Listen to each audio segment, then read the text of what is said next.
Los años 40. El neorrealismo italiano. Contexto cinematográfico. Surge en un momento previo a las transformaciones mundiales del cine, antes de los nuevos cines. Desde 1945 a 1960 aparecen lo que se llaman los cines nacionales, es decir, que toman valor cines provenientes de países que antes no habían llegado a ningún lugar. Japón, Kurosawa, Ozu, la India, etc. Es un momento en el que estos cines nacionales cada vez tienen más importancia, con la excepción de África, que surgirá más tarde. En Europa también hay fenómenos que tienen lugar tras la Segunda Guerra Mundial. La cinematografía alemana queda diezmada tras la guerra y países como España o la URSS se dedicarán a un cine marcado por el totalitarismo que gobernaba el país. El comienzo de las transformaciones decisivas que materializarán los nuevos cines llegará con el neorrealismo italiano, que tendrá una gran influencia en el resto de los países. Este despertar a la modernidad del cine italiano no detiene la lucha entre esos nuevos cines y Hollywood. Hay, sin embargo, muchos cineastas que empezarán a crear reivindicando la capacidad del cine como producto cultural, en vez de comercial, que sea la expresión de un cineasta, entendido como artista. Como consecuencia del trabajo de estos directores, se crean nuevas posturas técnicas y críticas. Cahiers du cinema. Surgirán públicos cinéfilos educados en el cine y con una capacidad más alta de comprender, que exigen más y están dispuestos a aceptar estas ofertas, y que reconocerán una obra de arte. Contexto histórico de Italia en 1945. El país tiene que comenzar una reconstrucción, de todo tipo. En este momento surgirá el neorrealismo. El nombre se le dará a finales de los 40. Es un movimiento bastante ecléctico, no hay una definición única, sino que tiene que ver con la aparición de unos determinados directores y determinadas películas. No será un movimiento que domine toda la producción italiana, también se harán otras películas. Pero aporta unas características con las que se identifica al cine italiano de esa época. Influirá a las demás artes y a las cinematografías internacionales. ¿Qué propone? Una nueva mirada a la realidad, un cine marcado por la situación de Italia en esos años, lo que también condicionará su propio lenguaje. Nuevos modos de producción. Las películas surgen en un contexto de miseria y precariedad dentro de esa industria. Fuera de los estudios, con pocos recursos, urgentes. Nueva relación entre el artista y la sociedad. No solo hay una meta de captar la Italia de posguerra, sino que también hay un compromiso moral entre los directores y la realidad. El cine puede cambiar las cosas, hay que ayudar a Italia. Es un cine que quiere dar testimonio y con una posición ética muy clara. El neorrealismo marcará el cine. Será un modelo para países en los que las dificultades de producción eran muy grandes, cines africanos, parte del cine español. Se anticipa a muchas propuestas de los nuevos cines de los 60. Es el primer movimiento moderno anterior a ellos. En muchos casos se ha dicho que en Italia no había un nuevo cine porque ya lo había habido. El balance del movimiento, 1945, principios de los 50, es muy positivo. La estética neorrealista está basada en una motivación ética con respecto a la realidad. Dentro de este movimiento existen diferentes posiciones. Más realista y católica. De Sica a la mucho más politizada, más cercana al marxismo. Visconti. En el surgimiento de este movimiento hay elementos que ya estaban en el cine italiano anterior, y otros que rompen. Como antecedentes. Hay un cine realista que trataba de ser popular, un cine rural de los años 30, dramas o comedias, como los de Avlasetti. Tierra Madre. Utilizan los dialectos regionales. También hay una comedia urbana que se centra en los problemas de las clases populares, como las de Camerini. Los primeros trabajos de Rossellini se moverán en ese entorno. Documentales a veces dramatizados, por ejemplo las condiciones de vida de los soldados. La nave blanca, un piloto regresa.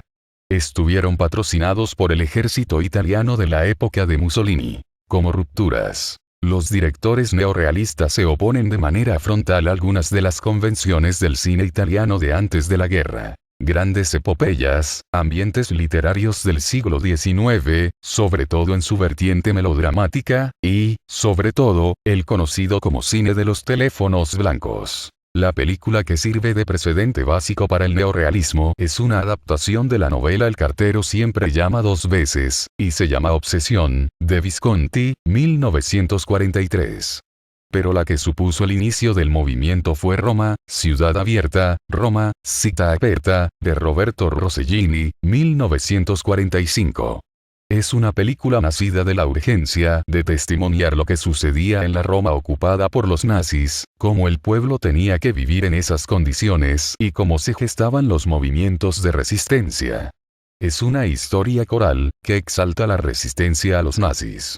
Se rodó en escenarios naturales. El ladrón de bicicletas, de Sica, 1948, características de este cine. 1. Estéticas / estilo neorrealista. La puesta en escena y realización están marcadas por la precariedad técnica, no existían estudios, Cinecittà estaba arrasado. Se recurre fundamentalmente a escenarios naturales, calles, casas, espacios públicos. Se reduce la iluminación al mínimo. Pocas veces se trabaja con equipos de sonido. Esto permite más movilidad de la cámara. No se recoge sonido directo, sino que están doblados. El estilo fotográfico es bastante rudo, especialmente en Roma, que es la más precaria. Se empiezan a ver movimientos de cámara en mano. Se improvisa, aunque se respetan las normas de continuidad. Se recurre a actores no profesionales o conviven. No hay una gran elaboración de la caracterización de los personajes, no hay un diseño de producción. Eso le proporciona verismo documental, de acercamiento a la realidad, a la vez que más flexibilidad en la puesta en escena. 2. Punto de vista narrativo. Supone una reacción contra los intrincados argumentos del cine de antes de la guerra. Tendían a abordar las historias con menos rigor desde el punto de vista causal, tenían menos en cuenta las reglas del guión.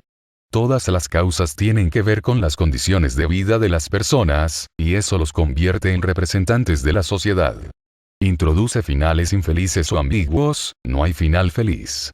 Se renuncia a la omnisciencia de las películas clásicas, no lo sabemos todo ni se nos muestra toda la realidad, sino que solo vemos fragmentos. Rossellini continuará con la estela de Roma en otras dos películas. Paisa, 1946, y Alemania, Año Cero, 1948. Continuará haciendo cine. Stromboli, Te querré siempre, es cine muy humanista y se preocupa por la relectura de la historia. Aunque estas películas son fundamentalmente dramáticas y no comerciales, sí que obtuvieron el favor del público italiano de la época. A partir de principios de los 50 el movimiento empieza a disgregarse porque los directores empiezan a hacer cine más personal. Visconti, por ejemplo, tira más por adaptaciones literarias. El Gattopardo, Rocco y sus hermanos. También surgen nuevos directores. Fellini, Los Inútiles, Antonioni, sus primeras películas aún tienen elementos neorrealistas, analiza los conflictos psicológicos de los personajes, la herencia estética del neorrealismo será enorme, no solo en el cine italiano, cine español de los 50. Bardem, Berlanga, y el debate teórico sobre el neorrealismo será uno de los más intensos de la teoría cinematográfica. Hay que comprometerse moralmente con la realidad. La tierra tiembla, de Visconti, 1948. Hay otras circunstancias que condicionarán el fin del movimiento. Italia es reconstruida, las cosas empiezan a mejorar. En 1949 llega al poder la democracia cristiana. El nuevo gobierno no ve bien algunas películas del movimiento. Se reconstruye Cinecittà. Se comienza a hacer un cine más comercial y con una producción a gran escala. Los historiadores ponen como fecha final del movimiento 1951, cuando De Sica hace Umberto D. había trabajado con un guionista en todas sus películas, Sabatini. Intentaron llevar al máximo el postulado de seguir la vida de una persona. La película fue mal recibida por público y crítica.